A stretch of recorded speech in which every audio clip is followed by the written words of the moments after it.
of something. Because you want me. Let's get that out. You want me bad. All right. If I'm romancing you, you're coming out those draws. Okay. So first of all, I mean, could it inspire sex? Sure. But does it have to lead to or involve sex? No. Draws are coming off.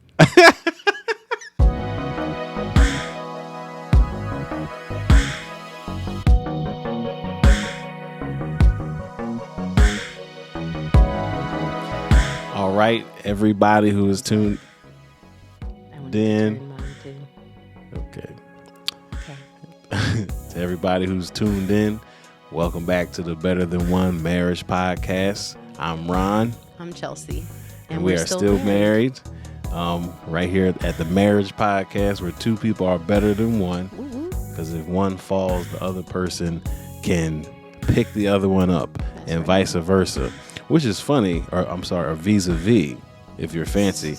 I remember a time, it's only funny because as soon as I said fall, I had the thought of one time when I fell in school. Oh. So, spontaneous story time. All right. So, we live in New Jersey, so when it's winter time, it will snow from time to time, unbeknownst to me, even though I've always lived here. But it snowed. What? And you know, when you snow, of course, it was the early 2000s, so they still sent people to school at that time, even though it was snowing. They didn't care. So you go to school and you come in at the same entrance every day, coming in at the same entrance. So you don't think anything of the fact that you're coming in this entrance. So it's because it's snowing. Now everybody has tracked in all the moisture from their feet. Yes. Right? Into the school. But heathens have decided we're going to move the mat that normal people put here so people can brush their feet off and get their bearings. And we're going to just have wet floor. All right. Yes. Wet floor for us. And for those who come in, I'm sorry, you said heathens as in children? As in these staff? The staff would be unacceptable. If staff moved the rug, like somebody has to be sued. So some bad kids was like, ha ha ha. We'll say mischievous. Okay. Because mischievous children do stuff like that. All right, but I call them heathens because it's one and the same for me. Okay. So they moved the rug where people will walk in and all you have is wet floor. But I don't think that it's wet floor because, I'm from New Jersey. Right. And it snows, but apparently not. Mm-hmm. So I walk in and I should have gathered immediately. Everybody is looking at me.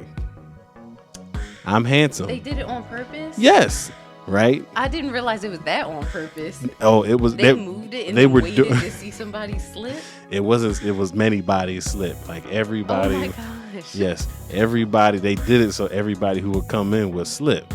Now, because it's high school, like people are limber. So, and because high school children are naturally dumb, they don't think, hey, somebody might fall and die. They just think this is going to be hilarious. Let's do it immediately. And that's what they did. And I wasn't the only one, which is funny. It was terrible. It was like a long line of people just coming into the school and struggling to get their feet together. And of course, I was one of the people that hit them with the, what's good? Down, right on the backpack, on my back.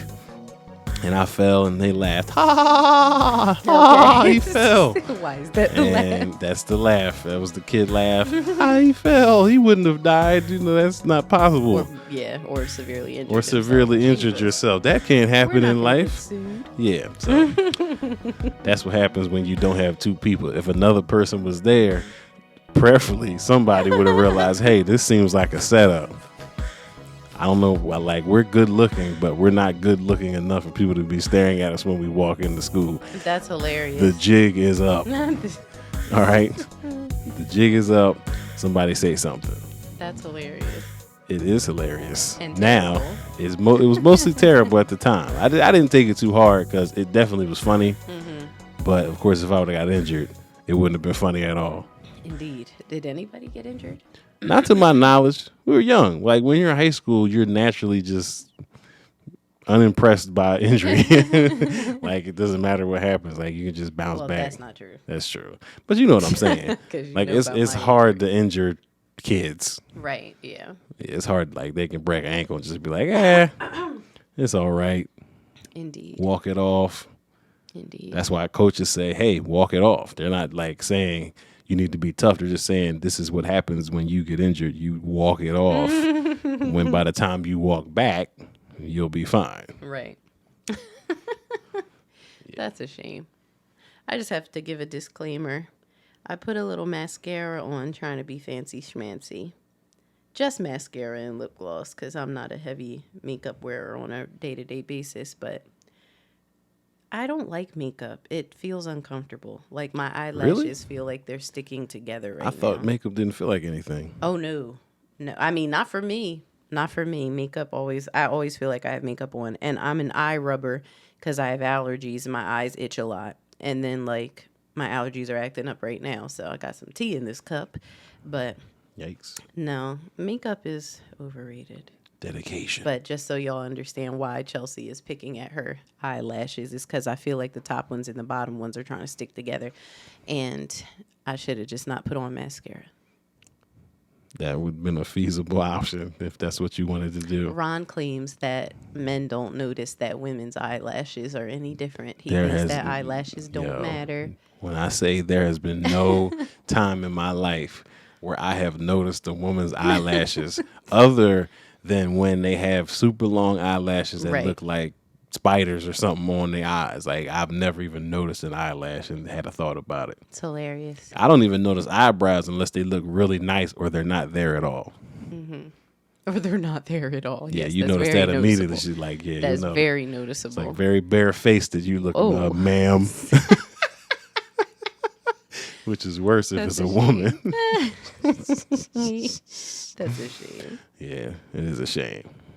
All right. Let's get into it. All right. So we have a marriage statistic for you all today.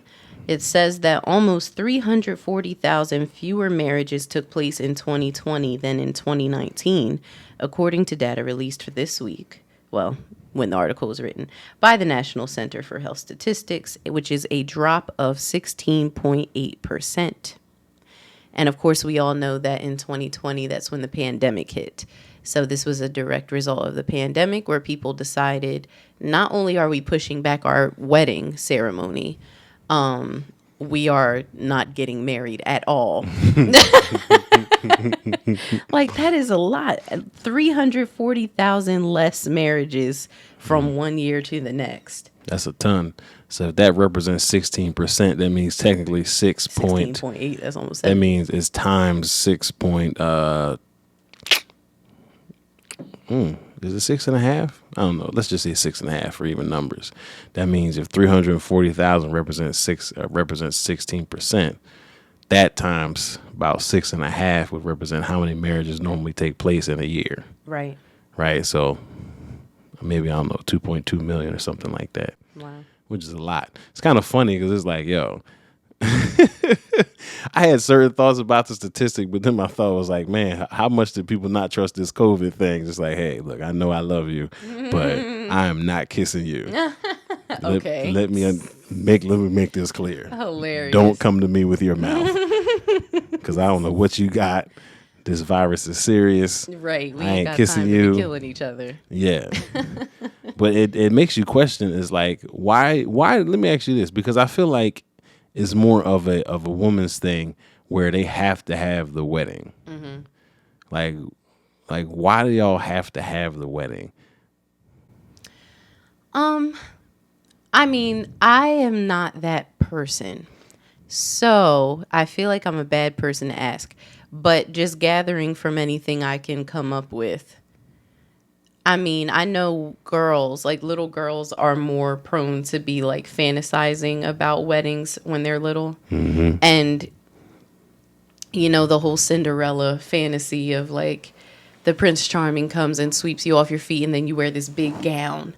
And like, you know, the princess, it literally has a name. You know, you wear the princess gown and like, you know, you have this big thing where like you look all beautiful and everything and everybody's like, oh, wave at the bride. Mm-hmm. You know, it's like we're sold that from young ages, Yeah. like movies, shows, and everything.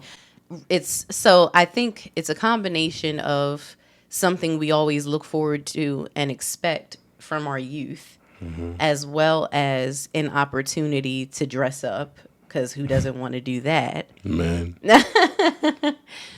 Just who doesn't want to look really fancy for a day? As well as whenever you have a big event, you want to celebrate. And that's where I think that men and women both can be. Because I've heard of some men that are like, oh no, I'm having a wedding. Like, even if their wife doesn't need that or whatever. I need like, proof. we're having a big wedding. We're doing it. Proof. Yeah. This But I feel happened. like that's just, you have a big celebration, you have a big life event. You want to share that with people. You want people to like celebrate that with you. And, and you want people to be a part of it and included. You don't want it to just be like, oh yeah, I got married. Do you want to see a picture? Like, no, you were there. You saw me get married. Yay. Right. Like it's different. But however, thinking about this statistic, I'm like, but how detrimental is it though that people want to have the ceremony, like the big wedding, so bad that we're now going to put off getting married for an indefinite amount of time, because we don't know, like this was 2020. You don't know how long this is going to last. This could be our Right. new reality. We Yeah. all were wondering, is this just life now? Like, are we going to be wearing masks forever now? Good question. Like, and it's like, you don't know when this is going to end. And now you have all these people canceling and, or just, we got engaged, but we ain't setting a wedding date because this COVID. But it's like, but why can't we just go in the pastor's office or have like a little intimate ceremony in the sanctuary with just your mom and dad and siblings or something? Or just, Right. why can't we? Because now, just because we can't have a big wedding, we're no wedding at all, we're just staying unmarried. Yeah. So now what happens? It's a good question. Obviously, some people pushed it back. There were some people just didn't get married because, like, and especially for those who have like deposits and plans, and Right, people ain't they can't- they ain't always like, yeah, we'll give you a deposit back. They're like, hey man, it's tough out here. You ain't having your wedding. We ain't got no business. We need that deposit. But it also, I feel like it ties into like the attitude or the outlook on marriages, and because you'd have to admit, like, some of these people really want that wedding and they're more committed to the wedding ceremony marriage. than to the marriage. So when you say to them, hey, why don't we just have a ceremony? Let's go to the courthouse and get on in there to judge of marriage. We'll be married. But because there's no I'm saying fanfare. I don't even know if that's the right word. I think it is. Right. There's no celebration. There's no everybody look at me. There's no, money. But of course the money is to help supply what you spent. So if you didn't spend anything, it's like you don't really need money. You want money. And people who love you will give you money anyway. But I feel like it says something about, not completely, but it says something about people's priorities. Yeah. Priorities concerning marriage. Yeah, I agree. It definitely can be like metaphorical, It definitely can be.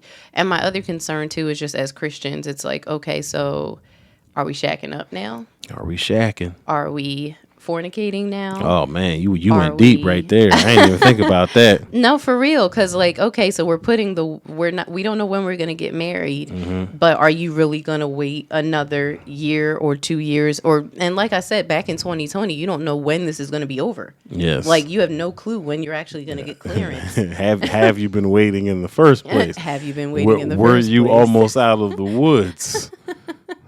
Has it been a struggle? Right. Is the burning still ensuing? Yeah, no, for real. Because then I think it's a dangerous place because people can get complacent in. You can be. We already live together. Listen, We're already fornicating. we're already knocking We're these already- bills down. We're already joining lives together Yes. in practice. Our kids are 12 We'll and get 11. married. That's what happens. Now I'm pregnant. Now we have a baby, and now Yes. we're raising our kids. And it's like, well, we're doing all the married people things, but we're not actually going to go ahead and get married. Yes. And we're not passing judgment. No. Because we fornicated in shame sometimes. Sometimes it was not in shame. It just True. was in pure desire and pleasurable experiences. But nonetheless, That's true. it's true. But the plan was to get married. to be, because you don't want to be outside of God's will. But I feel like that's a whole nother subject. It's like not only are people like trying to put off marriage, like we put off marriage so long that it's like I feel like God didn't want you to be burning. Well, the Bible says that. Yeah, well, he said it's better to marry than to burn, right? Mm-hmm. But socially, it's more acceptable for you to just wait until you feel like you have your life together. That's right. To then get married. It's like, I'm a man, and I've been wanting to get draws since I was 12. It's like, and then the Lord is like, hey, well, I don't want you to really, because it's crazy. I thought fornication was just sex before marriage. Really, fornication is sex with somebody who is not your spouse. Right. Mm-hmm. Which is, inherently the same thing. Mm-hmm. But you can't do that you can't have sex in God without being married and him be like, that's good. Right. That's okay. Yeah, he can't bless it. Right. And that's the thing, because when God gives us, as Mike Todd would say, when he gives us parameters, it's for our protection. Right. It's for our protection. It's also for our good. Like he tells us, because what good does it do God that we didn't have sex before we got married? Right. What does that have to do with him? How does that affect God? It's not for him. Right. It's for you. That's a good point. And we're always like, oh, but you can't really mean that, God. And he's like, yes, I do. And I know why I mean it too. Right. Yeah. And you don't. Yeah, that's a But I'm telling you something for your good, and you're just not going to listen to me. But it's you want to be blessed. Is God going to forgive you? Yes. Does he still love you? Yes. But can he bless you as much as he wants to bless you? No. And it's like, so we're really just withholding God's blessings at the level that we could actually experience them when we go outside of his will. Right. Because he's still good to us even when we mess up, but it's not as good as it could be. I think that's like another whole topic we could get into. Yeah. But generally the idea of I'm going to wait until blah, blah, blah to get married, I think is erroneous. And I think it's counterintuitive to what God really desired. Especially in the Jewish culture. Like once you have a bar mitzvah or a bat mitzvah, which is typically 12 or 13 years old, it's like that you're a man or a woman. You have like responsibility. You can make your own choices. You are legally, an adult, right? Like having to wait another 15 years after that. Like, your puberty, when puberty hits, like it varies from when it hits. But for men, I mean, I felt like I was in puberty at 8. Well, no, and I think it goes beyond being in puberty. It's just once your hormones start raging, yes, you may not be like developing yet. That's but the once pubes. Your juices they start flowing, you're like, is hold flowing. on now. What you doing over there, Sunday school teacher? What are you doing over there, young lady at the cash register? She's 47, but hey now. Let me explain something to you. I ain't got no money, job, house, nothing. I'm 12, but look here. I'm 12. God, are you interested? You'll get what getting is going for. I tell you, go ahead and play with me. That is funny. No, it's true though. It's true. No, and just biblically, God doesn't say don't get married until you've graduated from college, have a house, have a car, and are established in your career. Right. God didn't say that. The world. It reminds me so much of how in the Bible, God gave like the 10 Commandments, basically. And then the Jewish leaders came up with over 100 more laws. Yeah. Just, okay, well, this is how we think that should look. Like there's this general overview of like, these are things you need to do, guys. I'm God letting you know this is what's best for you. And then they're like, all right, and this is an additional, like, we're going to give you all these additional guidelines on how to carry that out. But like, God never even said they had to like do, it's like they made life so much harder for themselves trying to do what they thought made sense, like adding their logic to God's laws. It almost seemed like to me. And like, I feel like that's the same thing with just all of us, like people, we come up with stuff on our own. Yeah. That makes things difficult. And here's the thing, and we come up with things that generally make sense. if it didn't, well, I wouldn't say if it didn't make sense because sometimes people do dumb stuff. But sometimes things make sense. You would think, hey, we're going into a marriage. We need a place to live. Right. We want to have children. We want to live in a certain place. I want to be establishing my career so I can provide more. So it's understandable. But in God and his plan, it's like he wants to be more to you than that. He doesn't want to be to you what you think you are to you. He actually wants to be to you who he is. Right. Like you want to be more established, let him establish you. And when you obey him, he will. Right. Like if he told you to get married rather than burn with desire. Yes. And you get married, he's going to bless you in that. Yes, he's not going to be will. like, all right, now I'm going to leave you hanging and high and dry. But is that And then oh, right. Well, I was saying he wants to be to you what people have made themselves to be to themselves. Yeah. I'm going to be my provider. And God says, I'm your provider. It's like you're supposed to be seeking me, and then I'll take care of all the other stuff. I'll put you in place, and you and your family and your children and your career and, your finances and whatever things you're worrying about. I mean, it's fine that you have these plans, but it's like, am I God when you're 19? I can be God when you're 29. Like, it doesn't matter. He's God. Yeah. Yeah. Wow. Yeah. And like he said, no shade. Like, I mean, we didn't make it at all. Nowhere even close. Not even close. And even when I look back at us, we could have gotten married. Yeah, it's true. We could have just went and got married. It is true. Like we could have. We didn't have to wait, but we did what everybody does. That's ignorant. But it's that, and in the African American community, it's even worse, in my opinion. Agreed. Yeah. I feel like we are like the super, like, hey, don't you be getting married too young. You don't know these people. Even worse, make sure you try it out before you know. You don't want to have to be married to this man when literally, that's a whole nother subject. We ain't even got to get into it. Yeah, that'll be another. That's a whole nother subject.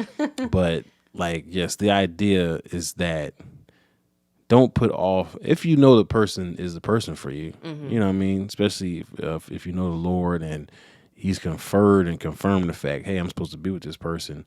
Don't let social standards stop you from being in covenant, being in that relationship where you can give glory to God in a different type of way. Yeah. Oh, that really is a lot to talk about, because even just the fact that when you're not sure that that's the person and then you're having sex with all these different people. Oh, there's so many consequences. Yeah. We can't so many. We have to do a whole different talk about that. Yeah. Consequences of strokey doking. Yeah. As he calls it all the time. Strokey doking. That's probably from Martin. Strokey doke. Hilarious. Well, speaking of strokey doking, our topic for the day is romance. That's only funny because really strokey doking isn't necessarily romance. Which is part of what we're going to talk about today. Oh, man. That's funny. Hilarious. It can be, but that's not the whole of it. Watch me read this definition. First of all, it's a noun and a verb. Yeah. The noun is a quality or feeling of mystery, excitement, and remoteness from everyday life. And the verb is to court or to woo. I've never thought of romance as being mysterious. Is that sexy to you? Yeah. Being mysterious, I come in. Okay. I come in super mysterious. I got something.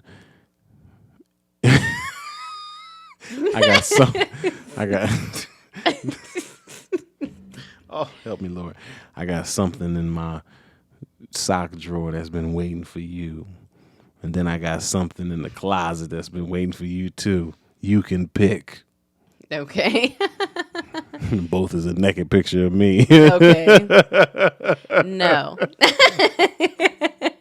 No. What would be mysterious to you? Well, no. I think when it says mysterious, it like mystery, not mysterious, but just like something I wasn't expecting. Okay. Like something out of the ordinary. Like it says remoteness from everyday life, something out of the ordinary and like exciting and like new. Yeah. Just unexpected is the main thing.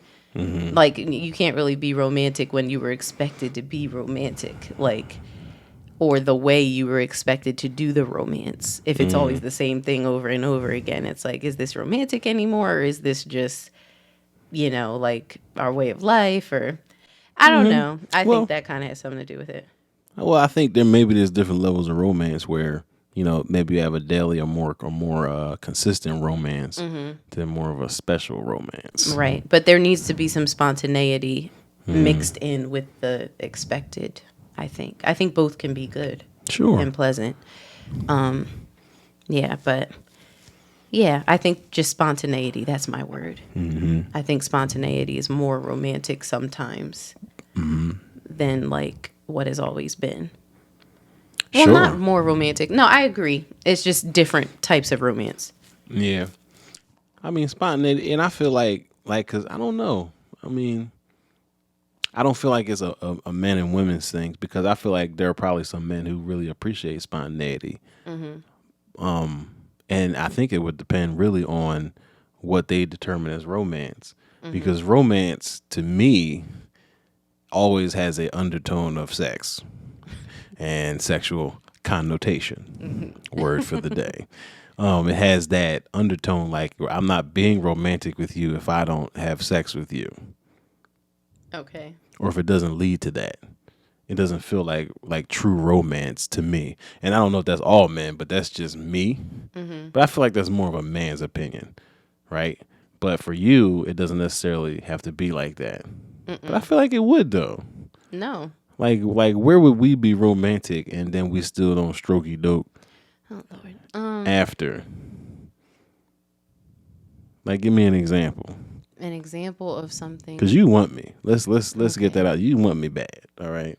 If I'm romancing you, you're coming out those draws. Okay. So first of all, I mean, could it inspire sex? Sure.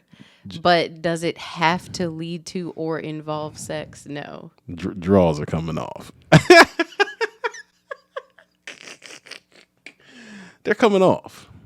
Because I feel like romance is like overwhelming for women to the point where like it's just so nice to y'all. You know what I mean?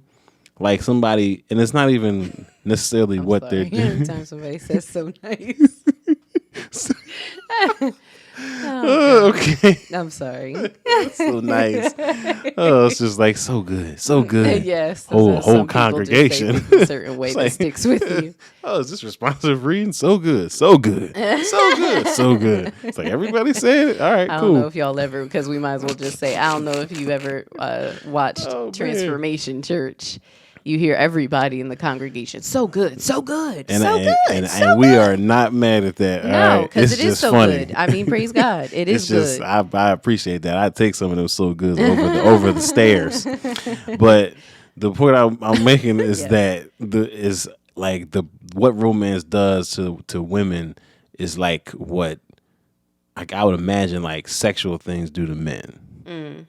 Like, and I get that. You know what I mean? Like, if you come in with a striptease,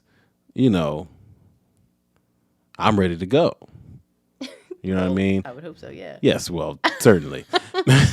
But if I come in with, like, it depends on who you are, because I'm something that's super romantic, like something in a movie, I come in with a handwritten poem or something, or I leave you like a handwritten poem in the morning saying something, how much I love you, and I call you saying I made plans. My mom is going to be over there to pick the kids up, and we're going out tonight. Like draws, like you can't resist that.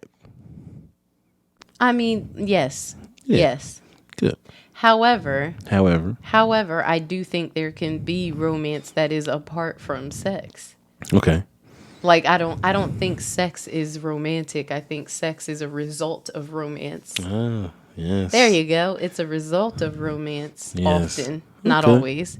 But I don't think that they're like one and the same, like they have to be a package deal. It's funny. They're a package deal. It's a package deal. It doesn't have to be, but it always is somehow. Unless we find a All way right, to you mess up asked the for evening. an example. Yeah. Like, I thought it was romantic when you showed up with chocolate-covered strawberries. Right. But that didn't mean we were about to hop in the sack right after. It's just like, Well, oh, thank you. And, that was years and I'm ago. about to enjoy these so much. That's true. But did we hop in the sack later, huh? I don't remember. Me neither. It was years I mean, ago. we I also don't weren't remember. married yet, so if we did, we Oh, shouldn't be sorry. highlighting Never it. mind that But- story. Wait, Right. no. We were married. Well, no, you gave them to me twice. I'm thinking at Oh, a time okay. when we were engaged. We weren't married. Because I remember I was working at the preschool and I had that horrible day where the kid Wait, am I alive? We've been together so said long. something about, like, I felt he like, wanted me to die or something. Oh man, who is this kid? Just. Oh my lord, what is he doing? Yeah, it was bad. Oh, man. I wish he would die. I'm like, okay. To the I was face. just trying to tell you that you're not allowed to play with the cones. All right. Now I should die. Ain't gonna tell me I can't play. I love these cones. These are my friends. No, that little boy was troubled. He was trouble. Cute as can be, but troubled. Oh man, Oh terrible. my goodness, bless his heart. But but yeah, I had a really tough day, and my job was just really hard at the time. I used to have tough days every day Yeah. at my job. So, but that day was especially tough because I'm like, I try to be nothing but loving to these kids, and he wants me to die. And he over here drawing. I wish you would have tripped that little boy. No, you you never wouldn't. disrespect my woman He like also that. would tell me he loved me and pick dandelions. Oh, for me so he's outside. double-minded in all his ways. Double-minded. Well, you'll receive nothing from the Lord, son. I looked at little boy. You will receive nothing from the Lord, little boy. You're double-minded. He was Read the 3. book of James. He was 3. I don't care. Learn to read and read the book of James. That is a mess. You're all over the place. That's a hot mess. Oh, Gosh. man. That's hilarious. No, but The only time I can remember, I feel like I came home from work, and by that time, for the most part, we were married. But I remember I had my tie on still, and I had on my peacoat that was black. I had that were purple. we married? Maybe we weren't. I don't remember. No, because that time we weren't married. Because once we were married, I got laid off. So it wasn't when we were married. Trials of marriage. We'll have another Trials episode. of marriage. Jesus, dealing with hardships as soon as you As soon as jump you the get broom. married, come back from the trip, be like, all right, we're actually going to let you go now. We didn't even come back. We were on the honeymoon. Oh, on the And she's like, "Oh, you're not home yet. I'm so sorry. I'll call you when you get back." I'm like, "No, what is it?" that's funny. No, it's fine. We're about to come back tomorrow. What is it? Yeah, well. The school's closing. And therefore, you are jobless. Yep, got 2 more weeks and then you're going to be done. We're all done. Yes, All we're right. all done. Yes. All right. Amen. Amen. It is finished. Shout out to our budget. No longer accounts for anything. Not a thing. Let's rework these numbers. Mercy, but no. I also see though that as a noun, it's a quality or a feeling. So it's like a feeling, but it also is an action. But it's like a feeling that leads to, an action that leads to a feeling. Like you're trying to achieve Oh, yeah. a certain feeling. And no, it is not always sexual. Sometimes it Oh, is yeah. excitement Yeah. or mystery or remote. I love remoteness from everyday life because I think a lot of times like those romantic gestures, especially when they're more grand, can kind of like take you away. You know, it's like a little break from life to be like, oh, this nice special moment where it's just we're here and it's us Right. and this special thing that's going on and not the bills and the children and the job and the this everything. and the everything. Right. Yeah. That's cool. I like also as a verb, I'm going to romance you. I'm Yeah. going to court you. Yeah. And I'm going to really, I would say more woo. Because I think maybe the old school term of court, like what they used to do when they was courting back in whatever other century. And really that's what we would call dating. Right. But courting back then was like in preparation for marriage. I'm trying to win your hand. Trying to win that hand. So you're in there trying to impress her. But woo is like, yeah, I'm trying to whisk you off your feet. Or sweep you. I said whisk you. Trying to sweep you off your feet. I'm trying to get you to know that I'm worthy of the draws. I'm worthy of that hand. Yes. I'm worthy Of your love. of your love Yeah. and affection. You know, I need to know what's going on with you. I need you to see me and get the blushing. You're African American. I need a blush still.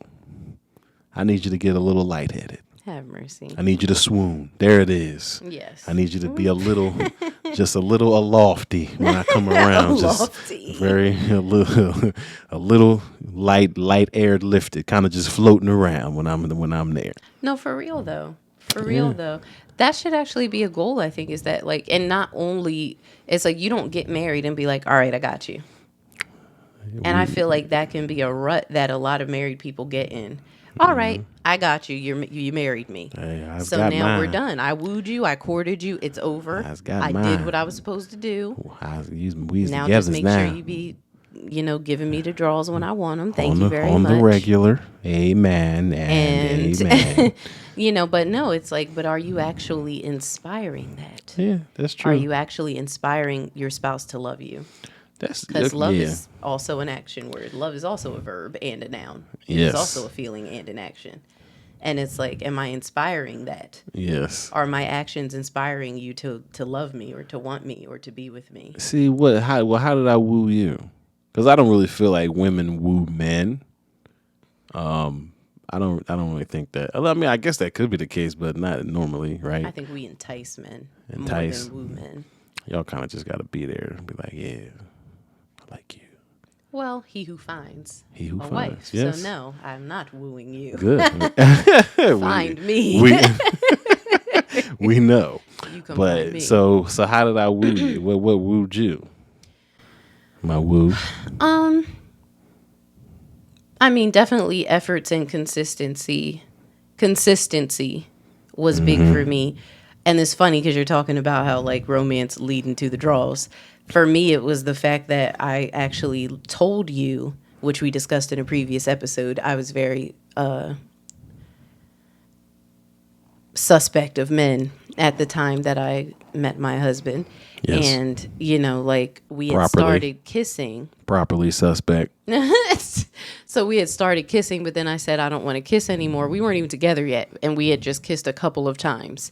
And I was like, yeah, let's stop kissing because I don't want to get all confused, because the physical feelings can have you not in your right, So I'm just like, yeah. And then plus that just one thing leads to another, like, oh, all we do is hold hands. And now all we do is kiss. And now all we do is stroke, e-doke. and I'm just like, so let's not. So let's just, take it slow, be friends, get to know each other, see if this is really what it is, And so what really wooed me was that you continued to be the same chivalrous gentleman that you were, without any promise of the draws or even a relationship. Because I was saying, like, I don't know when I'll be ready to be in a relationship. I just had a talk with the Lord and told him that I'm dating him. And so I don't know if you are an assignment from the enemy or if, you are someone I actually should be with, or if I should be with you now or wait. Like, I don't know if I'm in a season of like just solitude with just me and the Lord, or if I'm actually supposed to be dating. Like, I was very confused. So, but yeah, even after telling you that, even though we did have a quick falling out about it. Lord. Excuse me. Even though we had a quick falling out about it, once we got past that, you didn't treat me any differently.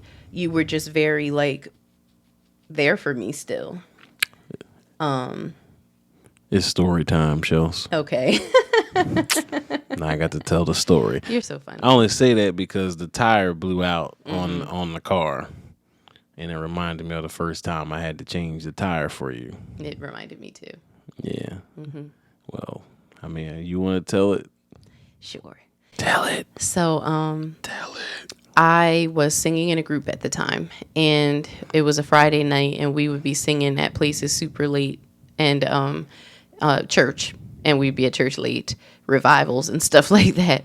So it was late at night, and I think it was like around like 10:30 or something like that, and I got a flat tire. and in Camden, which for those who may not know, Camden is not a place you want to be stranded in heels and a dress at 10:30 at night. And I was in a part of Camden that you definitely don't want to be stranded in. And just walk in the streets by yourself. I'm from Camden, so I wasn't scared, but I'm also not dumb. So I didn't want to just be traipsing around looking all cute. Hey, can you help me, sir? Trying to get wooed. Trying to get wooed. Into a van somewhere. Exactly. Lord have mercy. So I'm like, all right, so let's not. So, but I was on the phone with Ron because we were talking, heavy. We were talking. So I'm on the phone with him, obviously. So I get the flat tire. I'm like, hold on. Let me call around. I'm going to just leave it at that. Let me call around and see if I can get some help. Help was not going to come. So, and I had lots of friends in Camden because I was from Camden, but most of them didn't have cars because I was 19. Most of us had graduated from high school the year before and were college students with no cars. I had a car, praise God.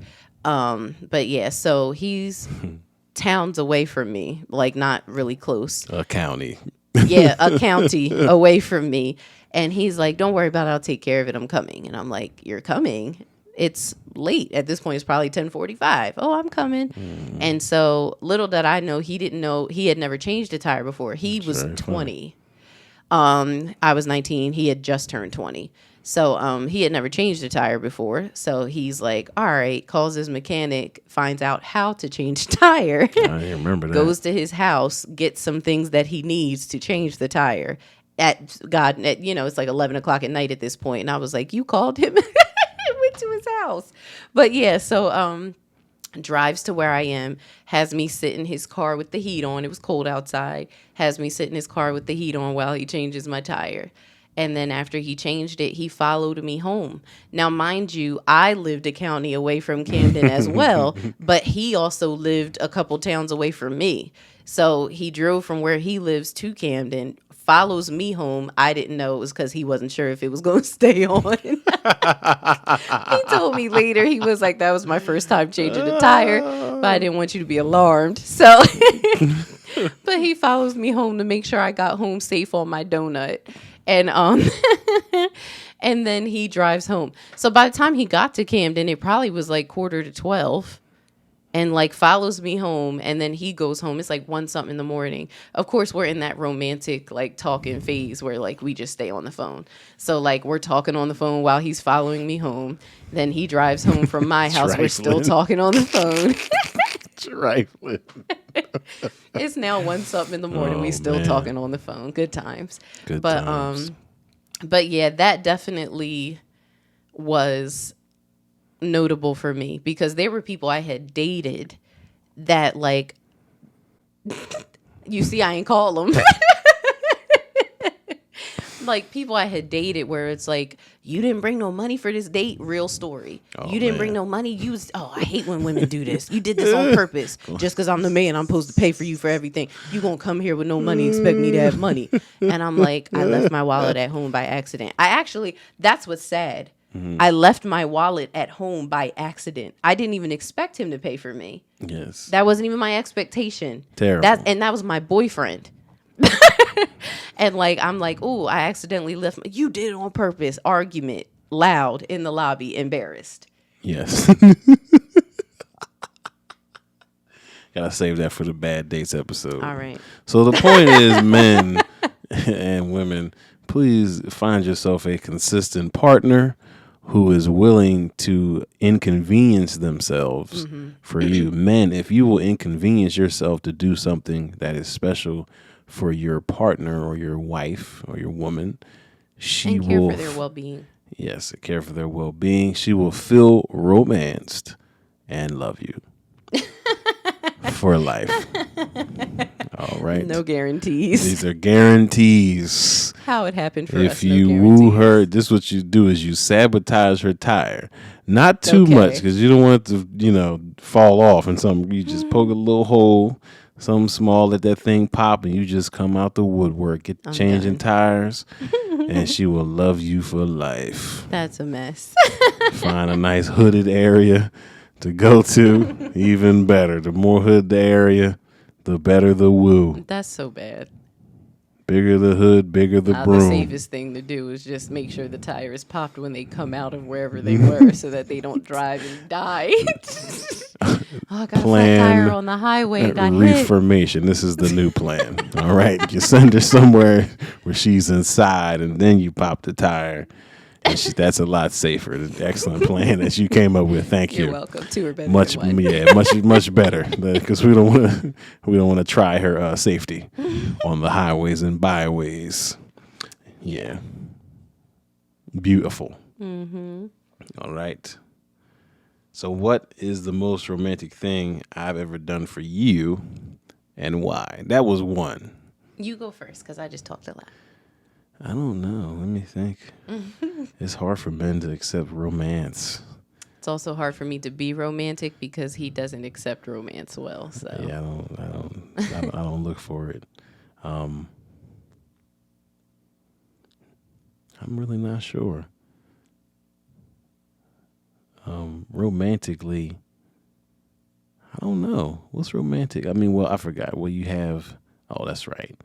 You have, I wouldn't say romantic because I'm not looking for romance, but I appreciate the sentiment of what you were doing. it doesn't make it less romantic because you were looking for me to do it. Yeah. But, I mean, you take me to nice places on my birthday. I would say it was probably romantic when we went to Wolfgang Puck. Oh, yeah. In AC, which is now closed, which is corny. I know. But it was literally my birthday. Or was it the day after? I don't remember. But it was close enough. But literally, we're at Wolfgang Puck in AC.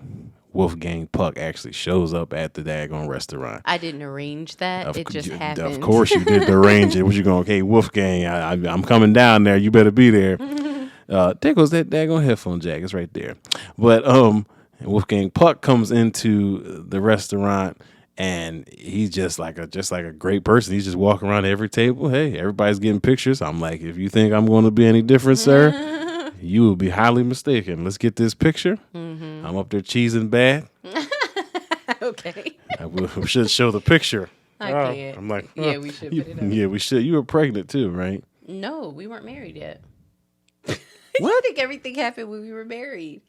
We were engaged. It was right like 2 weeks before our wedding. Oh. Yeah. Oh, no, I had on red. That's what.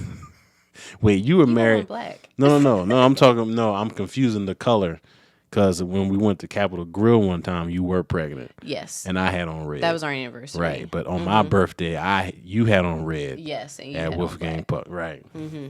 That was very romantic, just because of the memory. Like, I got to meet Wolfgang Puck, take a picture with him. Like, that's just cool. Yeah, that panned out. Great job. And our food was really good.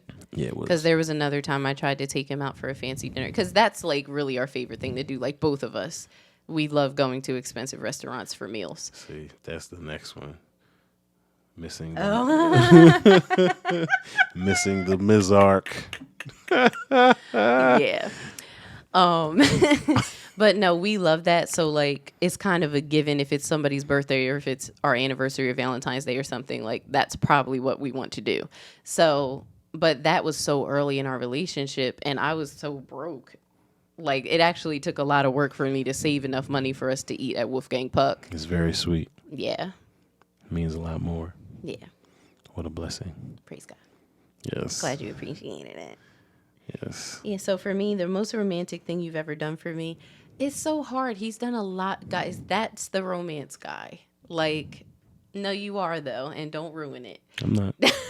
Just giving God praise. Yes, no, he's like really, really, really good at gift giving and just being romantic. Like, he really is. I feel like I can't even pick one. But, like, I feel like the largest gesture, like, just by virtue of being the largest gesture, it has to, I mean, really, it just is. It is the most romantic, probably. But, like, it's hard for me to just say one. But anyway, there's a painting. I'm looking at it on our wall right now. That was, it was his wedding gift to me, which I was really country. Not to be offensive, let me not say country. Because country people can be knowledgeable. But, you know, obviously there's plenty of smart country people. I'm sorry. But, and like knowledgeable, not smart. Oh, God. I'm making it worse. Knowledgeable, like up to date, current, Uncouth is what cool you were. country people. But yeah, I was very uncouth when it came to like marriage stuff. Like I didn't even think about giving each other wedding gifts. I didn't think about giving our bridal parties gifts. I found out about that at the last minute. Not at all. Like all that those types of things, you know. So anyway, he got me a wedding gift. So he got our apartment that we were going to be living in on the 1st of the month. We got married November 29th. He moved into our apartment on November 1st. And of course, I was already there all the time. Taking over. But so he gets this delivery, and it's this huge box, like huge flat looking box, and I'm like, what is that? I feel like you had it for a while, but you wouldn't let me look at it yet. Maybe. I feel like you had it for like a little bit, and you're like, no, it's your wedding gift, you can't see it yet. And I'm like, what? But he finally lets me see it. So the day that we met, we were in a music studio in Philly. And I'm a songwriter and singer. So, and he is a pianist, among many other things. He sings as well, writes songs, all that good stuff. But at the time, he was at the studio as a musician on the piano, and I was getting a track made for a song that I wrote. So that was my first time meeting him, and I was so nervous. I was so nervous because I had never done anything like that before, and this was actually like a reputable studio and reputable musicians, and I felt shout so out to Dre and corny. Vidal. Yes, shout out to Dre and Vidal. Studio 609. Studio 609. But 13th and Green, Philadelphia, PA. yes, Not there no more, but not there go anymore. ahead. But yeah, very reputable, like platinum albums on the wall type of studio. And here I am. I have to shout out to Dave Adams. Shout out to Dave Adams. Love that man. He brought us together. Love you forever, bro. Yeah. But yeah, I'm sorry. Now we're just all in our feelings. I'm but sorry. anyway, Yes. so the day we met, the drummer takes a picture. So I was like leaning on the piano, you know, talking to everybody because that was just a good focal point for the room for me to be able to see everybody. But, you know, I didn't want to just be standing there the whole time. So I'm like leaning on the piano and talking to everyone. And Ron is like looking at me while I'm explaining things to them. The drummer is in the back of the room facing us from behind the drums. And he takes a picture and posts it on Facebook, like in the studio, you know? So Ron then goes on the drummer's page one day and sees that he took this picture, and the picture just so happened to only have Ron and I in it. Like he didn't get the whole room. Like it was just a picture of me and Ron and me leaning on the piano and him looking up at me. And Ron was like, this was the day we met. I'm like, that's crazy that he actually snapped that photo. Yeah. Like who has a picture of the day that they met? Years later. It was years later that I saw that he had That's it. crazy. Yeah, but so he sees the picture, and Ron finds a website where you can like send a photo and they'll paint the picture for you and send you the painting. So as my wedding gift, he got that picture of the day we met painted, and it's hanging on our wall to this day. Yes. Yeah. So definitely the most romantic thing you've ever done. Just because who would even think of doing that? And even just have the ammo to do it. Like the fact that we even had a picture Right. That was helps. just kind of like, whoa. Yeah, that helps. But yeah, that was the biggest, like, what? Yeah. Like you're kidding. But there's so many things that you've done that have been like one time he left a note with like, was it an acrostic? It was only one. You can't give it all away. What? It was only one romantic gesture. Oh, okay, but anyway. Is that what that's Was called? it an acrostic poem? Well, first of all, I did go to school, but Where like C is for this, H is for that. yes. Yeah, he wrote me an acrostic poem, and he left it in my underwear drawer. Yeah, so I found it in the morning. That was nice. But I mean, even the most recent thing, last thing I'm gonna say, my last birthday last year when I turned 30, of course it's COVID, so we couldn't like have a party or anything like that. But he set up like a whole weekend of events for me. And I wake up in the morning and I go in the kitchen to just like, you know, get breakfast for me and the kids and whatnot. and I look up at the cabinet and he taped up an itinerary for my 30th birthday weekend. And there were like just all of these great things for us to do that I would love doing or having or whatever. It was a lot. That was very overwhelming. That was very overwhelming for me to see that and be like, what? I didn't even know we're doing all of that. And it was a whole weekend. It wasn't just one day. It was like all these, and everything was generally local. You know, it wasn't like we're going away for the weekend and that's it. It was like we're doing this and then we're doing that and then we're going here and we're going there. And I was like, what? Yes, Lord. Well, just wanted to show my love to you for many years of For pushing out your big headed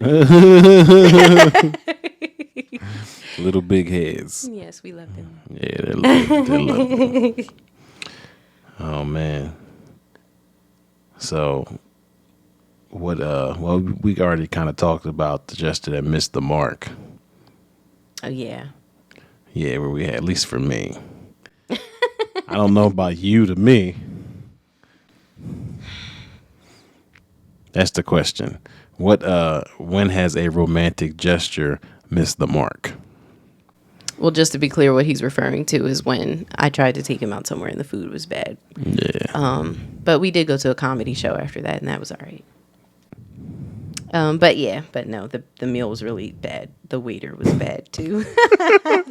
was laugh like at that, spilling man. stuff on people. Like not Oh, only sorry. was the food subpar, the waiter was spilling things. Like Sorry. It's like, who keeps saying sorry?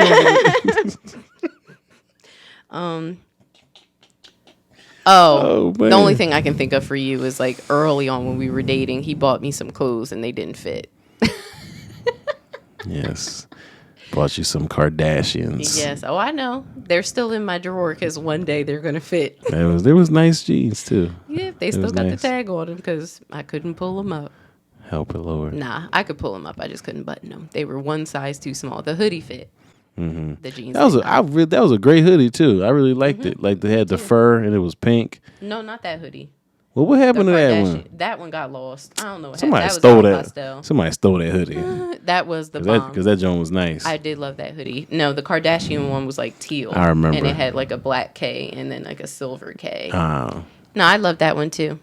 Yeah. They stole that hoodie, people. What would be an ideal romantic gesture to you? You go first.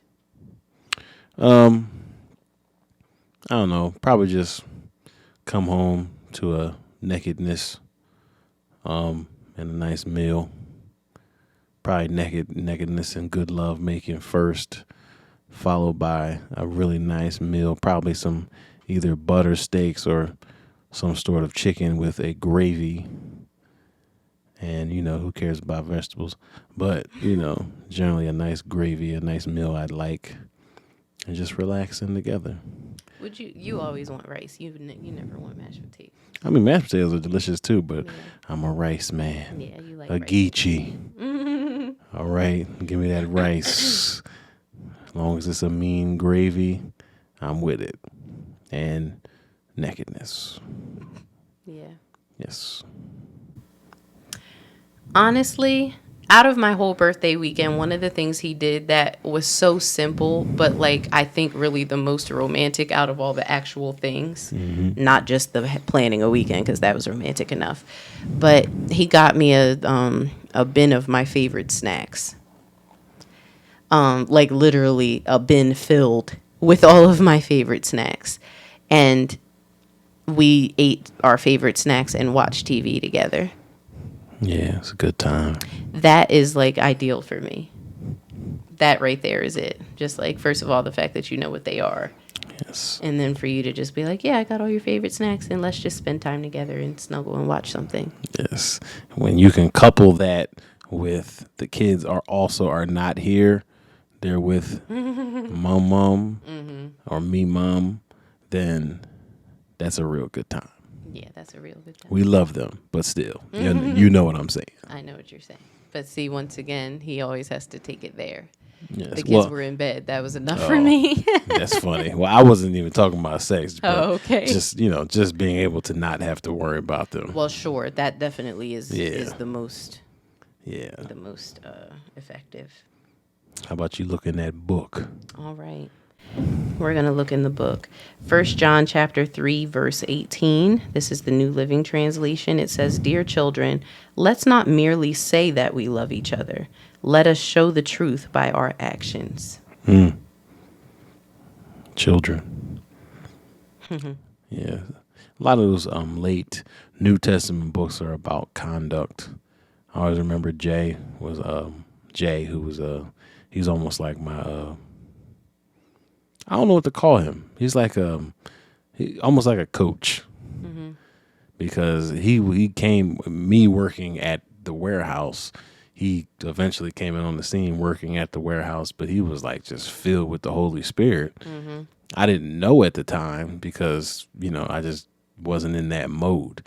Even though I was saved, like I wasn't as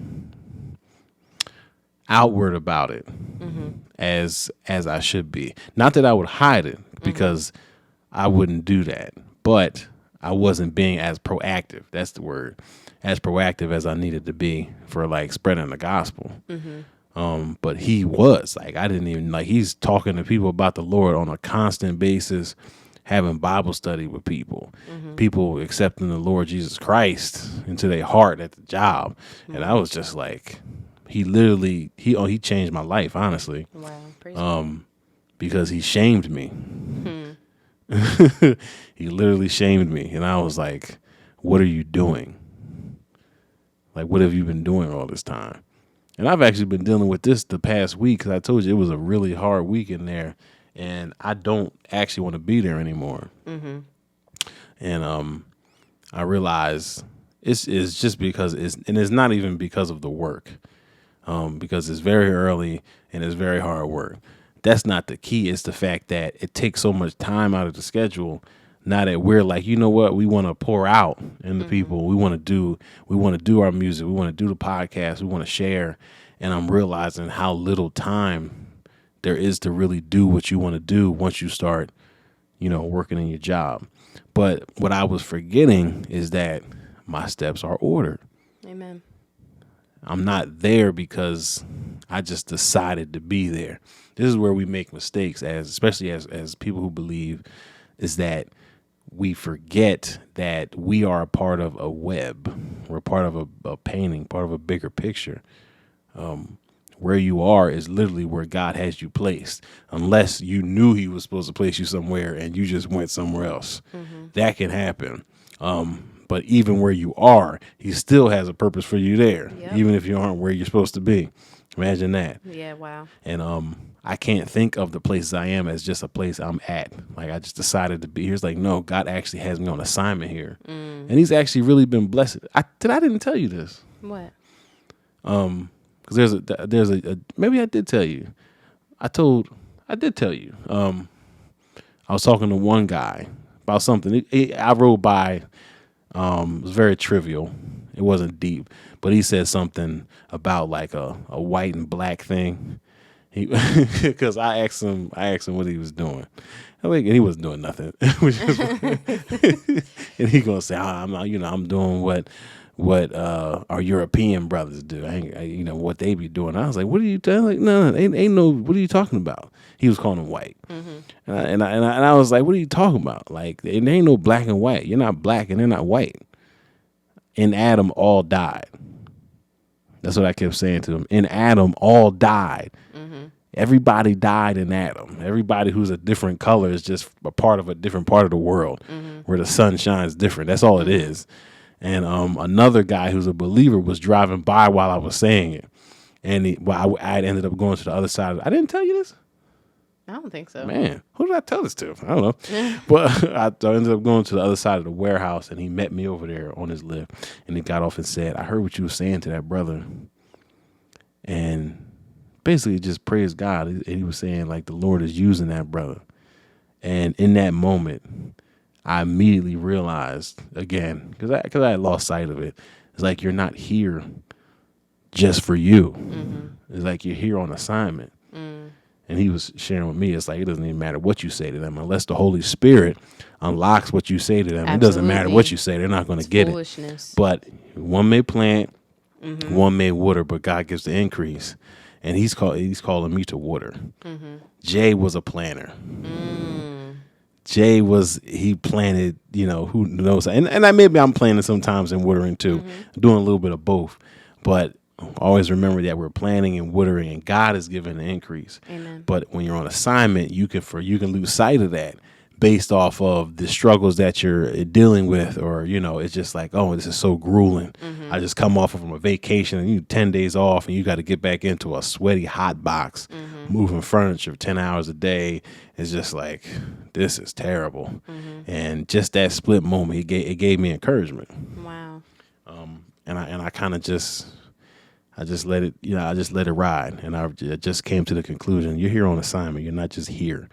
God has you here for a purpose. Man, that's a whole nother talk too. Yeah. Because whenever you feel like you have purpose in where you are and in what you're doing, it gives you the motivation to keep going. Yeah. Because, when you feel super unmotivated and everything, it's usually because you feel like, this is just very mundane and just very run of the mill. All right, let's do it again.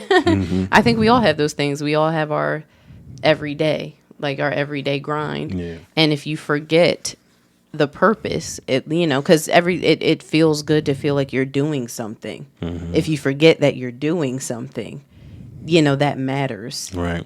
Then you can get caught in that. Yeah. Yeah, that's crazy. But what point was I making? Oh, I was that's all off subject. The scripture. But it was saying, because I was saying the book of John that Jay was sharing me about, like, hey, you want somebody to really look at their Christian walk, look at the book of 1 John, 2 John, 3 John, and 1 Peter, 2 Peter. And this is where it's saying, hey, you say you love God, all right, but if you say you hate your brother, you can't love God. If you say you hate your brother and you say you love God, you're a liar. Right. Right. That's what that book was saying. Wow.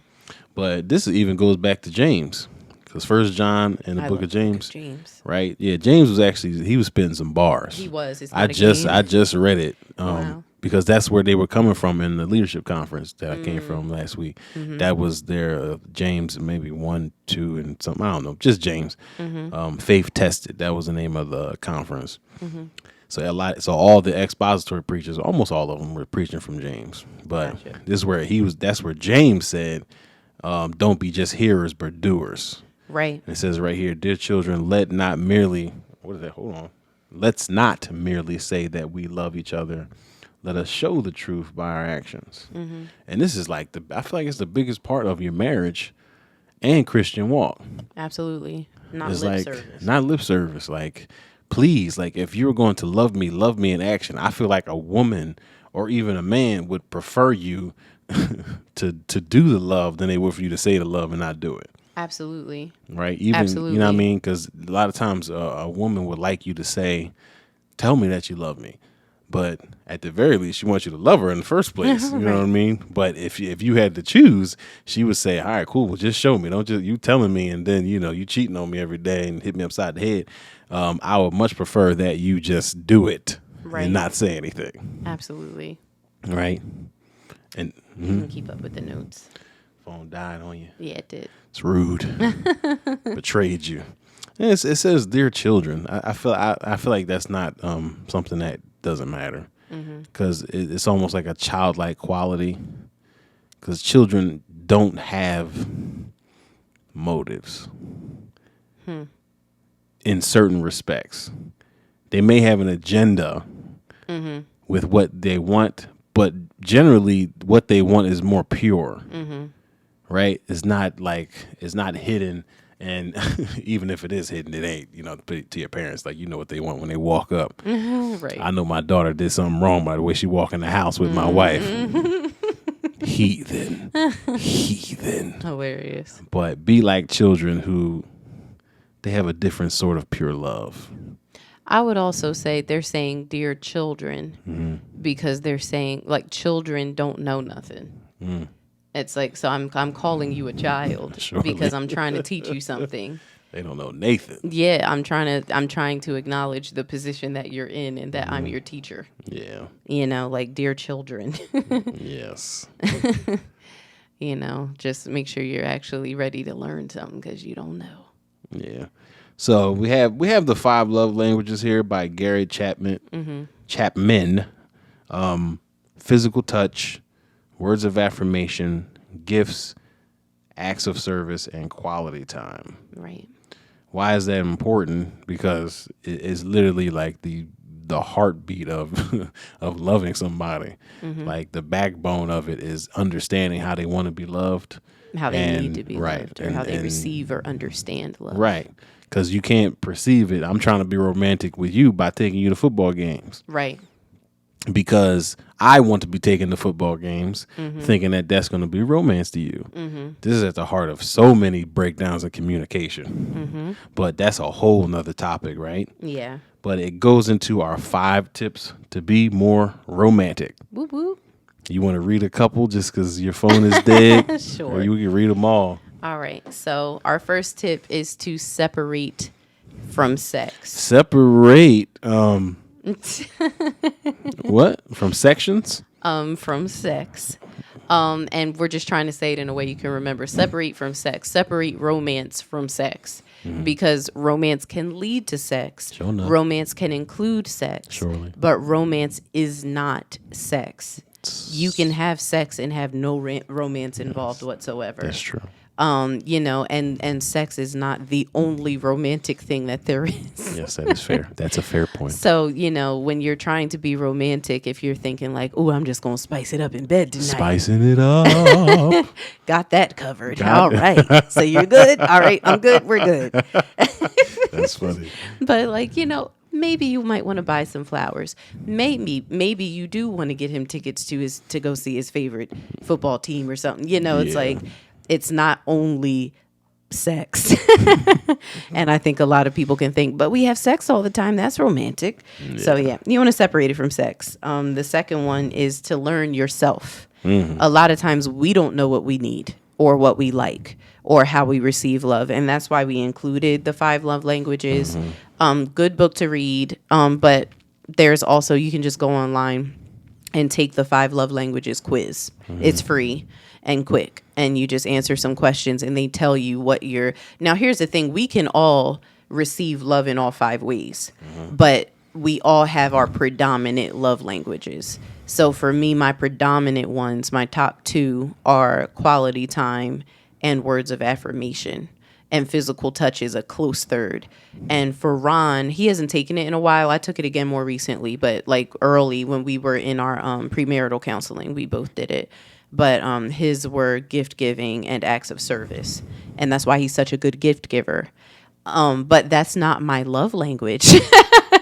My love language is some other stuff. So if he's always giving me gifts and, I can appreciate the gifts and I can see how thoughtful they are, but that doesn't necessarily mean I'm going to receive it as like I feel totally loved. You can buy me a bunch of gifts and I still not feel loved. So, but you need to learn yourself, because if I don't even know that about me, right, I can't tell him, oh, well, these are the ways that you can actually love me. Yep, can't communicate. Or romance me. Yep. Yeah, you want to read the rest? Yeah, learn your spouse.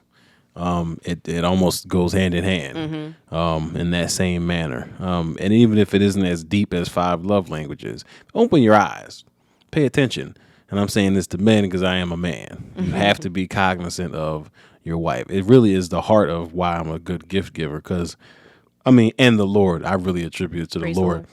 Because, like, remembering all that stuff is like, I don't think about it. I never think about gift giving until it's like time to give it. And then I start thinking, okay, well, what would I do? And it just comes to me, stuff that makes sense. You know what I mean? And concerning the love languages, it'll just make sense because you have a way to understand and be aware. Having that awareness of it is key. Right. If she loves gifts, it doesn't matter. If I just want to always be with her and spend quality time, it's being aware of her love for the gifts that can allow me to step outside of of wherever we are, and say, okay, let me think of what gifts I can give to her. Right. Yeah. And it doesn't always have to be expensive or, I think a lot of times people are like, oh, I can't do that because I need to have money for that. Or I need to, gift giving can be a bin of their favorite snacks. See, and I was just going to say the bin of the favorite snacks. I think that bin the bin was, I don't know how much the bin. Let's say the bin was $10. It was a nice bin, and maybe the snacks was maybe $30 or $40. That's actually more expensive than it needed to be. I was gonna say, yeah, like it doesn't even have to be all. He literally got all my favorite snacks. Right. Like you could just get a few. One time he got me some Reese's peanut butter cups. That was the night we got together. And I was like, I didn't even know you remembered that that's my favorite. I didn't even remember telling him that was my favorite candy. Yeah. And he shows up with some Reese's peanut butter cups because I was having a tough night. And I'm like, you know what? First of all, thank you. Yes. Yes. You know, but that's how much are Reese's? $2? They better not be no $2. Oh, king size. Okay, I was about to say $2. Hold on, recession. All right. Number 4, never stop dating, at least monthly. That kind of goes without saying. The fun that you have in dating is that you're kind of getting to know each other. Well, you're literally getting to know each other, and that nostalgia that comes with that. Just there's nothing like nostalgia. Yeah. Right. Just being able to connect an old experience with a new experience. It creates just a great feeling of euphoria. That's so good. Yeah. You know what I mean? Mm-hmm. So true. So we don't do the best with that so far, and we're going to talk about that more on our part 2. But you know, once you get married and you have kids and you have work and you have this and that and the third thing, it's actually not easy to make sure that you do it every so often. But I want to get better at that. Yeah. And number 5, keep it up and mix it up. Keep it up because maybe you are romantic. And there's things that your wife loves, or your wife loves for your husband loves from the wife. And it's good to do those things. Like if your wife loves you getting roses, Jay, keep getting her roses. Yeah. Hey, if times get hard, get her 1. Amen. They get real hard. Listen, it's tulips, boo. Find a field. Plant some roses. Clip it off the bush. But then there's mix it up. Right? Where, don't be mundane.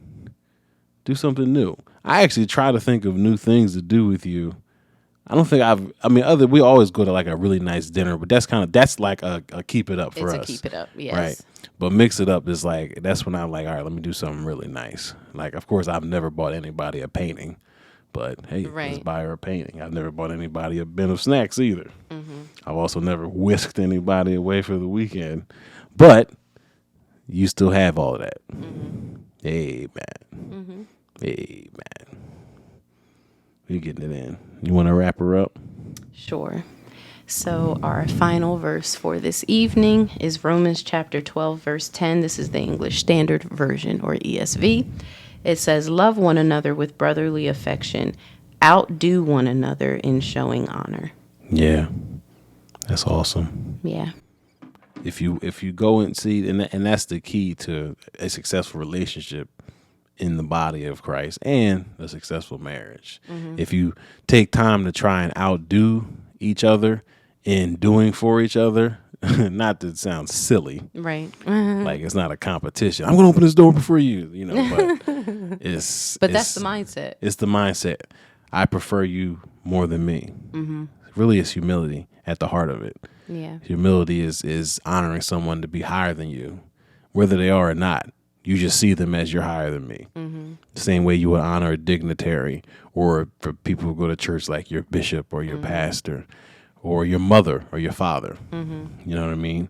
You would never yell. I would never yell at my father. Right. So in that same honor for my wife, I should never yell at her. In humility. Yeah. We all good? We're good. We're good. We thank you all for joining another week. This is episode 5. Please, Lord willing, episode 6 will be next week, part 2 of romance. Come and join us. We love you all. Hope you love us back. Always remember that 2 are better than 1. In case I fall down, you pick me up. In case you fall down, I look at you. Say, get up, woman. Have mercy. And then I'll pick you up. We'll see y'all.